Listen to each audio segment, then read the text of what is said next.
Hola a todos de nuevo, mucho gusto con ustedes, Javier Gil. Soy estudiante de la Ingeniería de Software del octavo semestre de la Universidad Manuela Beltrán. Este video es la presentación de la actividad 2. Es un cuadro comparativo de los diferentes métodos de la investigación cualitativa. Esto como parte del proceso académico de la asignatura Proyecto de Investigación 2. ¿Ok? Entonces, como les decía, vamos a hacer una comparativa de los diseños de la investigación cualitativa. Se me parece prudente decir primero que cuando hablamos de investigación estamos hablando de que es un proceso intelectual y experimental que comprende un conjunto de métodos aplicados de modo sistemático con la finalidad de indagar sobre un asunto o tema, así como de apilar o desarrollar su conocimiento, ya sea de interés científico, humano, social o tecnológico. No solamente decimos que los intelectuales son los únicos investigadores, sino que todos somos seres humanos, somos inquietos y estamos llamados a hacer esta pequeña investigación, desde hacer una comparativa en precios hasta tomar decisiones básicas en nuestra vida. Es ahí la importancia que tiene la investigación, no solamente para la vida cotidiana, sino dentro también de un marco profesional, como lo estamos viendo en la universidad. Ahora bien, si mencionamos la investigación cualitativa, estamos hablando de que se van a enfocar los datos en las cualidades del sujeto de estudio, o sea, de las personas. Entonces, este modelo lo utilizamos para recoger y evaluar datos no estandarizados, o sea, que no son numéricos. En la mayoría de los casos se utiliza una muestra pequeña y no representativa, con el fin de obtener una comprensión más profunda de sus criterios de decisión y de su motivación. En la investigación de mercado, los métodos de investigación cualitativo suelen incluir entrevistas, debates de grupo, métodos de observación cualitativo. Los resultados y las respuestas resultantes de estos métodos se interpretan en función del contexto y no se representan cualitativamente. Esto quiere decir que la investigación de mercado representa información que no puede medirse directamente. ¿Vale? Ahora empezamos pues con el primer modelo. Entonces estamos hablando de la etnografía. La etnografía quizás el método de investigación cualitativo más antiguo. Y cuando hablamos de la investigación etnográfica, estamos hablando de que se centra en las experiencias de la vida cotidiana de los individuos y permite así comprender mejor las prácticas sociales existentes. El análisis se basa en el discurso de los individuos que participan en estas prácticas. El origen, según Spratly, lo fundamental es el registro del conocimiento cultural. Gulpers entiende que lo básico es la investigación detallada de patrones de interacción social, mientras que Lutz dice que el análisis holístico de la sociedad de interacción social. Las fuentes que pueden emplear pues van desde los textos que produce el etnógrafo, textos escritos por otros sujetos de la cultura, material del lugar, grabaciones de audio, video, fotografías y obviamente nosotros mismos.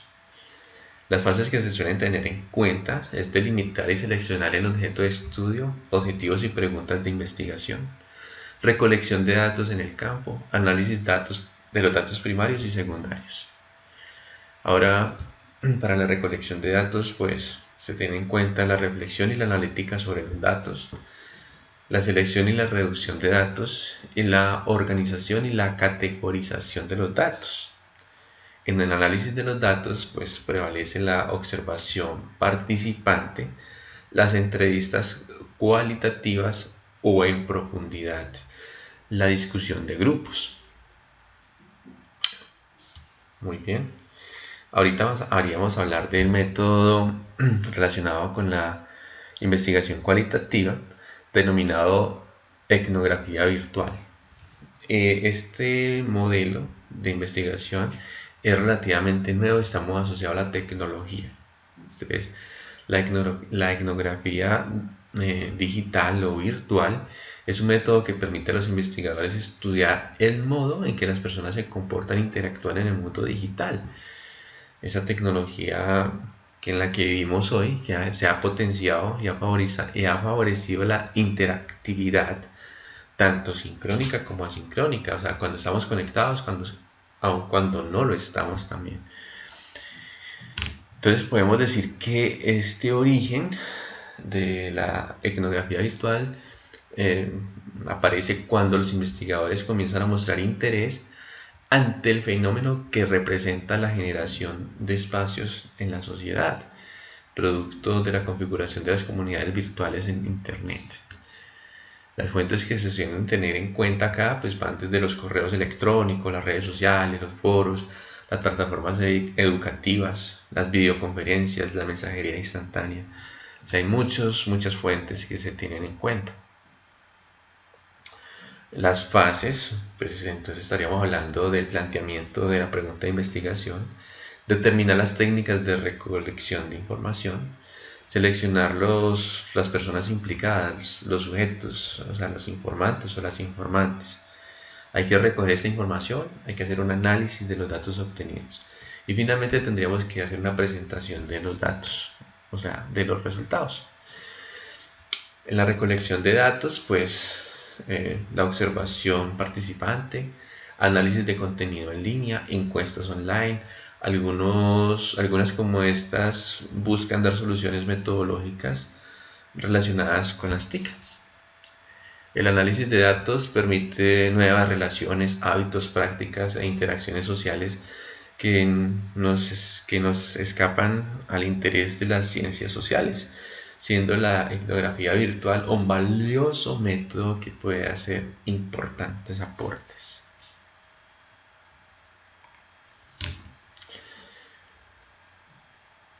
Dentro de la teoría fundamentada, podemos decir que su propósito es desarrollar teoría basada en datos empíricos y se aplica a áreas específicas.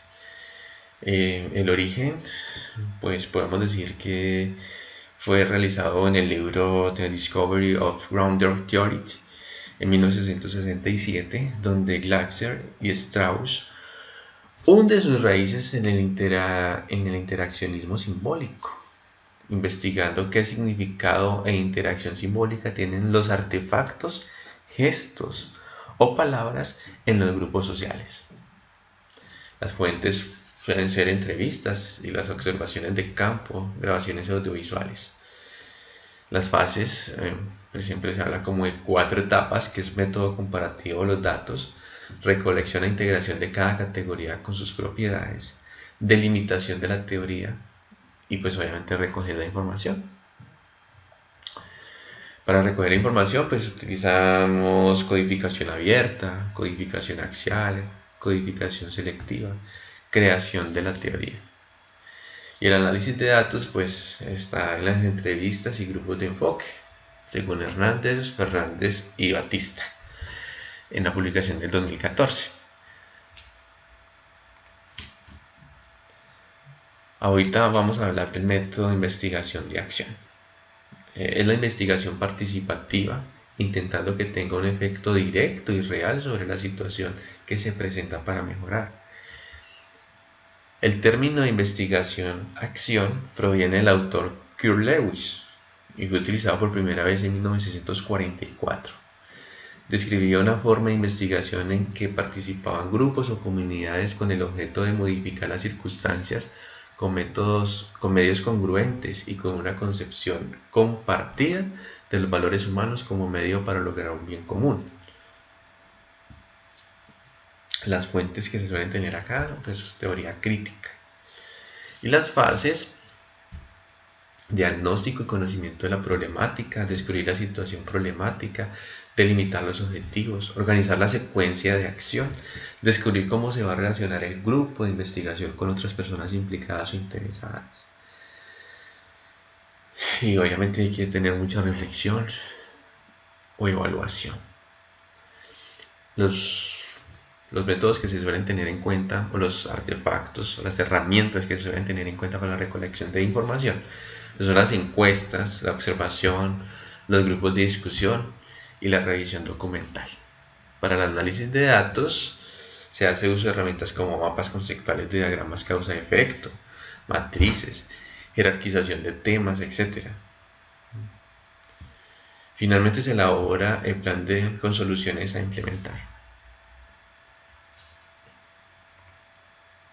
Ahora hablando pues de este diseño, de este método modelo de estudio de caso, podemos decir que es la observación e investigación empírica de un fenómeno, con la meta de generalizar los resultados y conocimientos obtenidos dentro de un contexto real o cotidiano.